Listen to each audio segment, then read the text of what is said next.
하나님 앞에 올바른 신앙이라는 제목으로 역대하 13장 말씀을 함께 나누려고 합니다. 예전에 안경에 색을 넣는 것이 유행했던 적이 있습니다.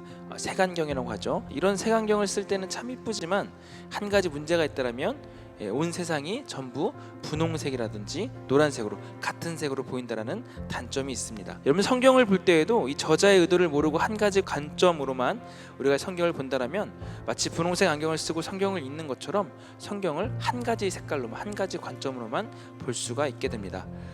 그래서 따라서 저자의 의도와 목적을 모르고 성경을 보다 보면 혼란스러울 때가 있습니다. 왜 그렇습니까? 오늘 본문만 보더라도 이 열왕기서와 역대서가 이 동일한 이스라엘의 역사를 기록하고 있는데, 동일한 이야기를 어떤 성경은 비판적으로, 또 다른 성경은 긍정적으로 평가하고 있고, 또 인물에 대한 평가도 마찬가지로 이렇게 나뉘어져 있기 때문에 그렇습니다. 전체적인 맥락을 보셔야 되고, 또 그 성경의 저자들이 왜 이런 이야기를 했는지를 우리는 전체적으로 살펴보시면서 우리가 하나님께서 우리에게 오늘 무슨 말씀을 하시는지에 대해서 귀 기울여서 집중하셔서 보셔야 합니다. 성경이 각각 다른 이야기를 통해서 크고 위대하신 하나님을 이렇게 다양하게 표현하고 있구나, 또 여기서는 하나님의 이런 부분을 설명하고 이야기하고 있고, 또 다른 부분에서는 하나님의 이러한 또 그 특징과 하나님의 속성, 또 하나님의 또 그런 모습들을 말씀하고 있구나라고 생각하시면서 하나님이 우리를 사랑하시는 것을 이렇게 다양한 관점에서 다양한 사람들의 이야기를 통해서 우리에게 말씀하고 있구나라고 생각하셔야 합니다. 그래서 역대하는 이 다윗의 언약을 중심으로 그 언약을 계승한 이 남유다의 이야기를 우리에게 말하고 있다라고 설명드렸습니다. 그래서 보면 이 역대하의 이야기가 이 유다 왕국에 대해서는 되게 긍정적으로 평가하고 있는 부분들이 많이 나옵니다. 남유다 제2대 왕인 아비야의 통치 중에 있었던 대표적인 사건인 이 북이스라엘 여로보암과의 전쟁 이야기를 다룹니다.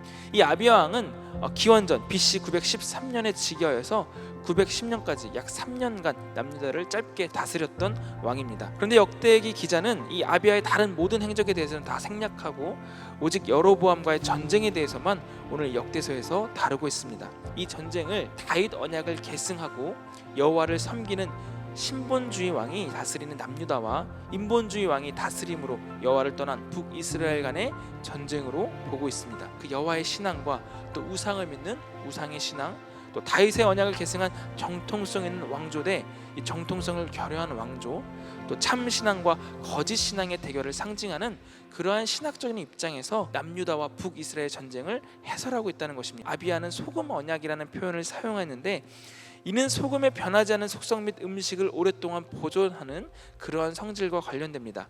아비야는 이러한 의미의 소금 언약이라는 용어를 사용함으로써 하나님께서 다윗에게 주셨던 이 언약의 영원성과 이 실효성을 강조하고 있는 것입니다. 소금 언약을 상기시킴으로써 이 전쟁이 다윗 언약을 계승한 이 정통 왕조 대 정통성이 없는, 마치 근본이 없는 그런 왕조와의 대결임을 선명하게 부각시키고 있는 것입니다. 또 한편 이 본문의 남북의 군사 규모를 남유다 40만, 또 북이스라엘 80만 등 총 합쳐서 120만 정도로 언급하고 있는데, 이는 다윗이 말년에 인구 조사를 실시했을 때의 숫자와 거의 일치하는 것으로 볼 수 있습니다. 결국 이러한 사실은 이 아비야와 여로보암의 전쟁이 남유다와 북이스라엘 모두 모든 군사력을 집중시킨 총력전이었음을 우리는 알 수 있습니다.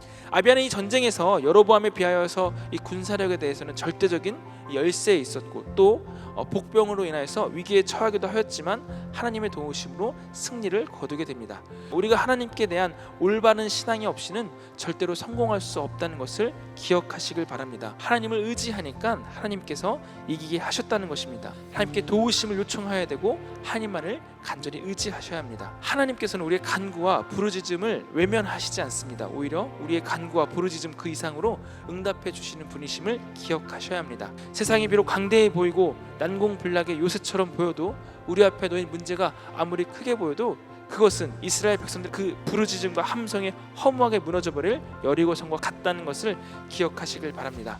여호와 하나님만을 의지하시고 또 그 하나님을 통하여서 그 하나님 앞에 올바른 신앙을 가지고 승리하시는 이 새벽의 모든 용사들이 되시기를 간절히 소망합니다.